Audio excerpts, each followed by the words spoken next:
এক সুন্দর জঙ্গলে নদীর ধারে একটি গাছের ডালে বসেছিল একটি দয়ালু ঘুঘু।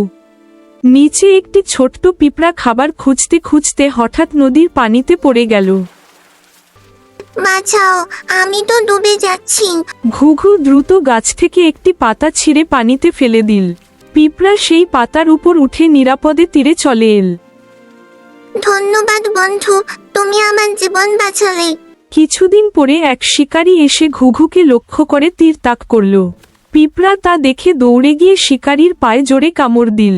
শিকারীর হাত কেঁপে গেল আর ঘুঘু দ্রুত উড়ে পালিয়ে গেল। পাখি, ধন্যবাদ বন্ধু। পিঁপড়ে, তুমিও তো একদিন আমাকে বাঁচিয়েছিলে। ভালো কাজ করলে একদিন তার প্রতিদান অবশ্যই পাওয়া যায়। বন্ধুরা, গল্পটি ভালো লাগলে ভিডিওতে লাইক দাও আর এমন আরো মজার কার্টুন দেখতে আমার কার্টুন চ্যানেলটি সাবস্ক্রাইব করো।